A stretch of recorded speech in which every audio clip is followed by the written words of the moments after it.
A liberal CEO humiliates a veteran employee. Then Chris Pratt walks in. It was just another Tuesday morning at Skybridge Tech. The lobby buzzed with activity. Suits swiping security cards, marketing interns juggling coffee orders, and visitors admiring the sleek, ultra-modern interior. At the far end of the corridor, near the elevators, stood Walter Ramirez, the janitor. He was in his early 50s, Hispanic, his gray-streaked hair pulled back neatly. His uniform was crisp, dark navy with the company logo stitched over the chest. In his gloved hands, he held a mop, having just finished cleaning the marble floors. As Walter quietly coiled the cord of his floor buffer, a group of executives stepped out of the elevator. Leading them was Rachel Thorne, Vice President of Product Branding. Blonde, mid-30s, wearing a sharp crimson jacket and heels that echoed with authority. She stopped mid-stride when she saw Walter. "Oh, great," she muttered loudly enough for everyone to hear. "Is this how we welcome clients now? With the smell of bleach and a janitor in the hallway?" The hallway fell silent. Walter said nothing. He simply nodded, moving aside. But the damage was done. One of the junior staffers chuckled.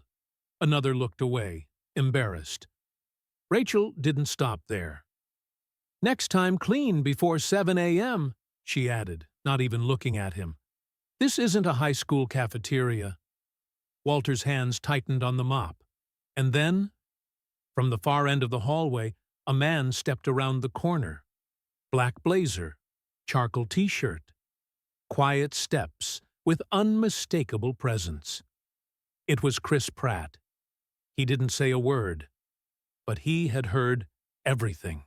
Later that afternoon, while the team prepped for a product pitch on the 14th floor, Chris walked into the studio lounge where Rachel was briefing her department.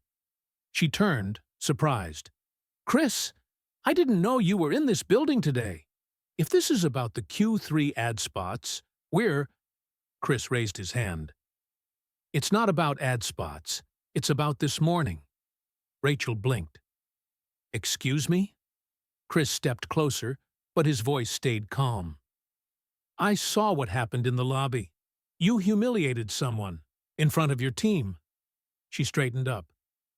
"I was just setting standards." "No," Chris said.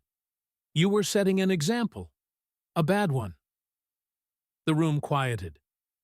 "You don't lead by making someone feel small," he continued.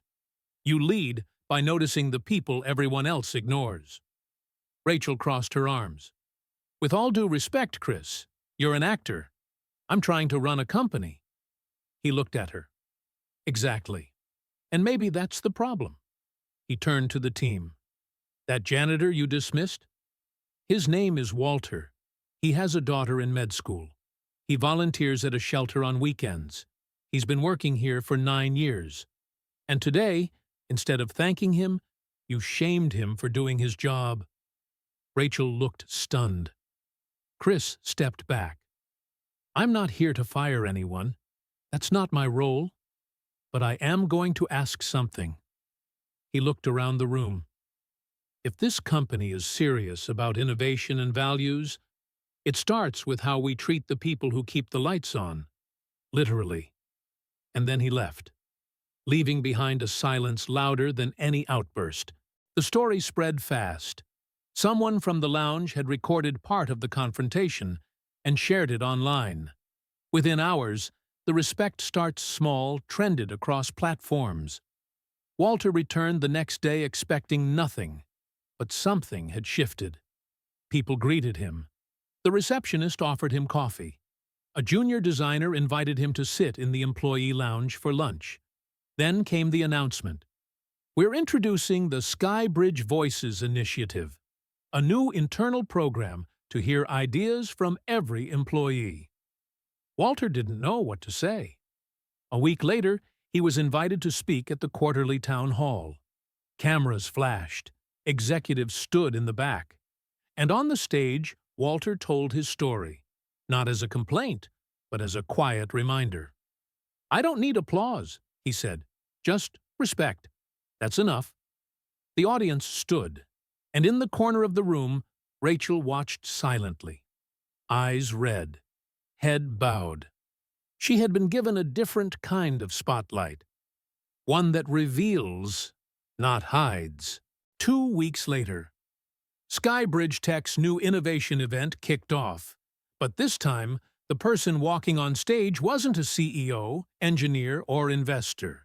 It was Walter, now in a navy blue blazer, holding note cards in his calloused hands. Behind him, his title no longer read Janitor. Walter Ramirez, Senior Process Consultant. The room quieted. Chris sat in the front row, arms crossed, proud. Cameras rolled. Rachel sat in the back, quietly listening. Walter adjusted the mic. His voice shook slightly, but his gaze was steady. When I first started working here, everyone told me to learn the company culture. That culture taught me to stay invisible, to speak only when spoken to, and to mop in silence. He paused. Then, one day, someone asked me, "What do you think?" He looked at Chris. That question didn't just change my day. It changed my life. Applause began to rise. I'm not here today because I became a different man. I'm here because someone saw value in the man I already was. The applause grew.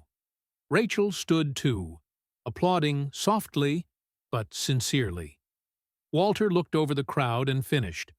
So, if anyone ever tells you he's just a janitor, smile and say, "You haven't heard him speak yet." That moment went viral.